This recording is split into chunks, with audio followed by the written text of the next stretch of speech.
పుట్టించేవాడు సర్దుకొని గుమ్మడికాయ దొంగ ముందు ఇంకా భుజాలు అప్పుడే భుజాలు తడుక్కోవడం, దొంగ అని అడుచుకుంటా పరిగెత్తుకుంటా పోయి తప్పించుకోవాలని చూడడం. క్లాసిక్ కేసులు ఏమైనా ఉండేవి వీళ్ళే చేసేది. ఇప్పుడు ఈ డ్రగ్స్కు సంబంధించినంత వరకు వచ్చి పడింది అక్కడికి వైజాగ్లో ఒక భారీ సినిమా తరహాలో సినిమా ఫ్యాక్టరీలో బయటకు వచ్చింది, పట్టుబడింది. CBI central intelligence central government చెందిన సిబిఐ దానికి పట్టుకుంది. ఓ పక్క అది జరుగుతుంటే అసలు వీళ్ళు పెట్టి వాళ్ళు చేస్తున్న ఆరోపణలు కింద లేయర్లలో ఉండేవాళ్ళు ఏదో చేస్తే ఉంటే పార్టీ అధ్యక్షుడు, ఆ పార్టీ వాళ్ళు పెట్టుకున్న జాతీయ ప్రధాన కార్యదర్శి అతని కొడుకు లోకేష్, వాళ్ళు కూడా ట్వీట్లు పెట్టడం. అసలు చంద్రబాబు నాయుడు ఆయన ముఖ్యమంత్రిగా పనిచేశాడు రాష్ట్రానికి, ఇంతకుముందు చేశాడు. ఈ రాష్ట్రానికి మళ్ళీ కావాలని పగటికరాలు అంటున్నాడు. అతని కొడుకు ఫ్యూచర్లో ఎప్పుడన్నా అయిపోతానేమో అని అతను పగటికరాలు అంటున్నాడు.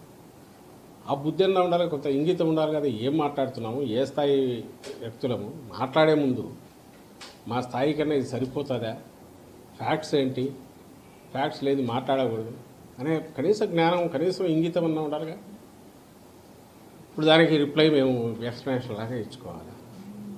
ఇప్పుడు అలా జరిగిండేది ఒక అసలు నిజంగా అది దేశంలోకి వచ్చింటే భయంకరంగా ఉండేది. లక్కీగా ఇంటి రావడము పట్టుకోవడం అనేది ఒక పెద్ద రిలీఫ్ స్టేట్కే కాదు దేశానికి కూడా. అంత భారీ ఎత్తున వచ్చిందంటే అది ఎక్కడికి టార్గెట్ పెట్టుకున్నారో ఎవరు పెట్టుకున్నారో అని అనుకుంటే ఇప్పుడు వీళ్ళే అరిచే అరుపులు చూస్తుంటే వీళ్ళే ఉన్నారేమో అనిపిస్తుంది. అట్లాగే ఆ కంపెనీల్లో ఎవరు ఉన్నారని తెలిస్తే అంతా ఈ కుటుంబాల దగ్గరగా ఉండేవాళ్ళు, బంధువులు. సాక్షాత్తు ఆమె ఈయన చంద్రబాబు నాయుడు వదిన, ఇప్పుడు BJP state president Purandeswari, NT Rama Rao గారి కుమార్తె, ఆమె కొడుకు ఒక కంపెనీలో ఉన్నాడు. ఆమె వియ్యంకుడు ఆ కంపెనీలోనే పార్ట్నర్ అనుకున్నారు.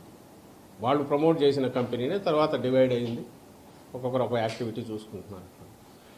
బయటకు వచ్చి మేము అటాక్ చేసి వీడు సంజయ్ శివాల వాళ్ళు టీడీపీ వాళ్ళు అట్లాంటి వాళ్ళు ఉల్టా ముందే అందుకొని హడావుడిగా రాత్రి నుంచి పొద్దున్న నుంచి ఉదరగొడుతున్నారు. ఇప్పుడు ఇది కాదు, ప్రతి దాంట్లోనూ వాళ్ళు అలాగే చేస్తున్నారు ఫస్ట్ నుంచి ఇప్పటి వరకు. ఇది మళ్ళీ ఎన్నికలకు పోతున్న సమయంలో దీన్ని తీసుకొచ్చేసి మా మీద బండ వేస్తే మేము ఇచ్చేయాలి. ఇది ఖచ్చితంగా మేము అనుమానించేది.